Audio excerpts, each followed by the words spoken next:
The Southern Poverty Law Center agreed to settle with Maajid Nawaz and the Quilliam Foundation just a couple days ago. If you follow my channel, you've heard this.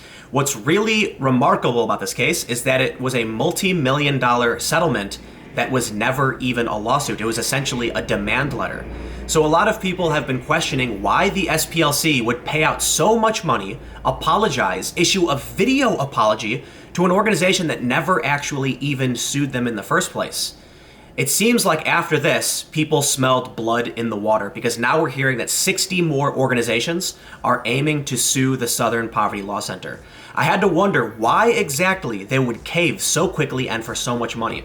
Now, I don't know. I'm not a lawyer. So today, I'm bringing in Will Chamberlain, who is a lawyer, and we're going to have a conversation about the legal ramifications for the Southern Poverty Law Center after this settlement.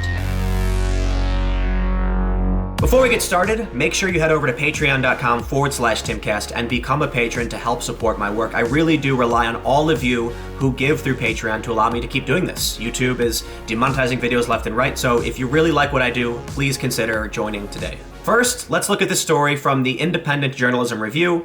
Southern Poverty Law Center has been labeling Christian groups extremist. Now they're fighting back. They say that the Southern Poverty Law Center could soon be slapped with at least 60 lawsuits from organizations that the watchdog has labeled hate groups and extremist.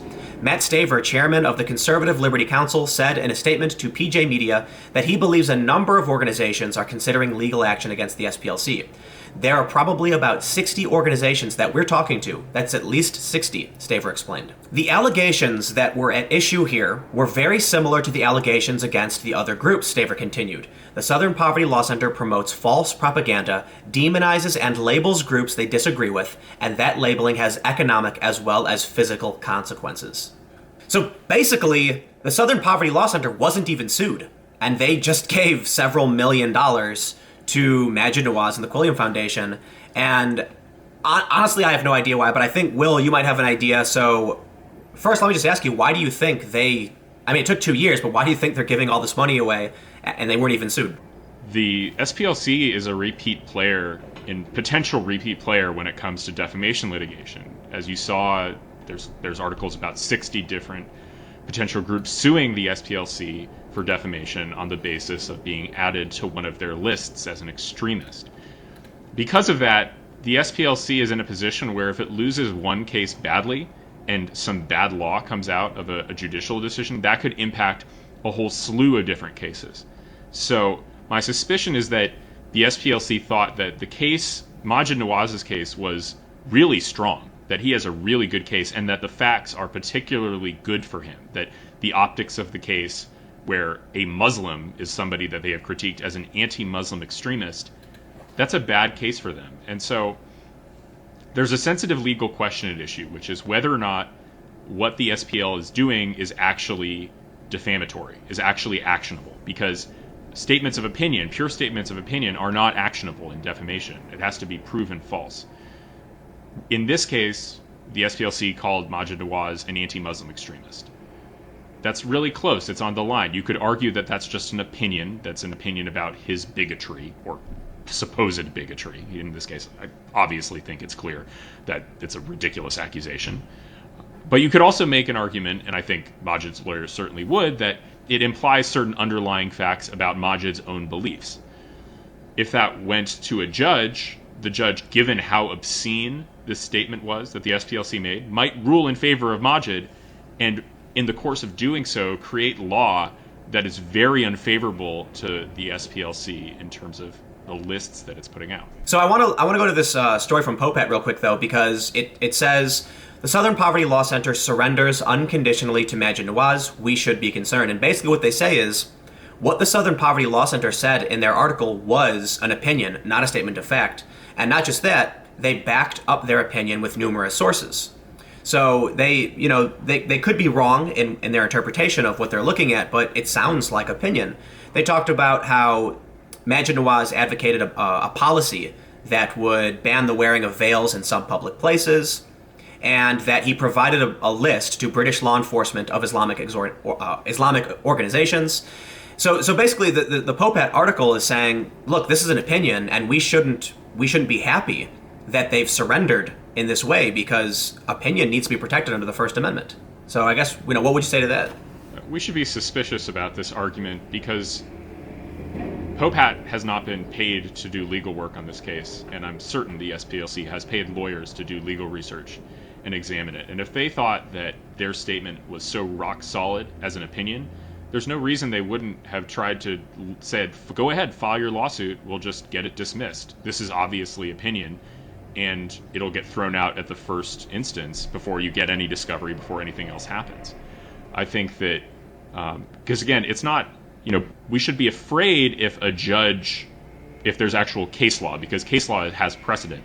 I don't see a reason why, as a society, we should be afraid of one litigant's decision to settle a case pre-litigation. That only affects that litigant. So I don't find Popat's article persuasive on that point, and I think it shows that his legal analysis is probably a little off here. The SPLC isn't short of cash. Right. That's another thing that shocked me. I mean, by all accounts, it seems like the SPLC has a ton of money. But I guess one of the other things too is assuming. Well, actually, let me go back. I think you hit the nail on the head with the hammer when you said that the SPLC hired lawyers who probably reviewed the case and said, "Yeah, this is bad. Let's just settle and be done with it." And honestly, like I said, I'm not a lawyer, but when you explain how they might get bad case law that could create a wave of new lawsuits, like we might actually see, it makes sense. But I'm also wondering if, it never actually went to lawsuit. It was just a demand letter. And I know we had talked in the past about issues of discovery. I'm wondering if you think there's any possibility that the Southern Poverty Law Center is worried about information that may come to light in the public if they do go to court over this, right? That also could be a relevant reason, especially if they were worried about losing a motion to dismiss. Like if their lawyers had said, there's a high risk that this goes to discovery because he has a viable claim and you are... Well, so real quick, what's discovery? So discovery is the process where the litigants to a dispute are allowed to get information, essentially, from the other parties and from third parties about the claims.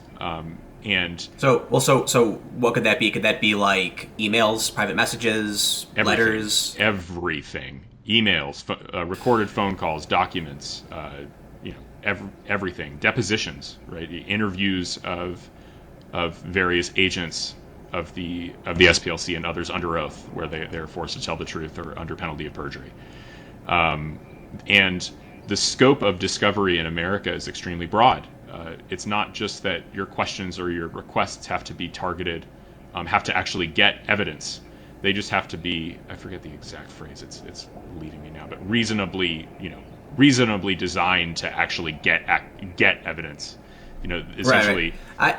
Or lead to the eventual evidence being discovered. Do you think this case, first let me ask this, do you think it was likely that if Maajid Nawaz did sue, it would have been dismissed? Or do you think, because the Southern Poverty Law Center is based in Alabama, in your opinion, do you think the courts would have taken the case? I think it's pretty 50-50, honestly. Again, the key question of law is whether saying Maajid Nawaz is an anti-Muslim extremist, whether that's an opinion that is protected under the First Amendment, or whether that's a factual statement that could be defamatory. And I don't know the answer to that question.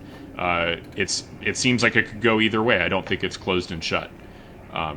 But because of that, I think the SPLC makes a lot of similar statements. And so when a judge finally rules on the type of work the SPLC does, they want a ruling that comes down that says what the SPLC is doing is protected opinion. They know they want that out there because the first decision that does that's going to influence all the future judges in any future defamation case.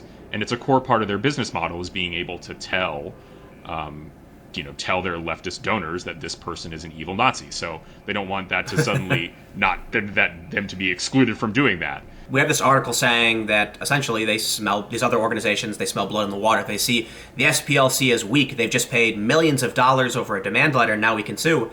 But actually, that may have, from what it sounds like you're saying, it may have been on purpose, that they don't want to get into a battle with Maajid Nawaz they might lose. Mm-hmm. They would probably much prefer to get into a battle with one of these religious groups that they can probably win against, and then have case law in their favor. Exactly. Is that... Exactly. Yeah. And so I'm not certain that the blood is fully in the water here. right? Like, it would be one thing if a judicial opinion came down already in this case that said what the SPLC doing is defamatory in this case because they're calling somebody an anti-Muslim extremist as a statement of fact about their own personal beliefs, and if that belief is false, then that's actionable. Go ahead. Would they be able to? Would any other organization be able to bring up the fact that they've settled with Maajid Nawaz as like a point in their favor? No. That would be totally irrelevant. Wow. So this is, again, it's a way for the SPLC to just keep this out of court, to keep this particular dispute out of court, and they're paying a lot for the privilege. I saw this story that said all these organizations are contemplating suing the SPLC now that they've kind of shown their belly, but it sounds like from our conversation might just be a lot of hot air, and the SPLC might not actually. It may be that the SPLC is the one putting bait blood in the water on purpose. Right, not necessarily bait blood, but because I don't think anybody ever really wants to be sued. So I wouldn't say the SPLC is hoping to be sued in a different instance.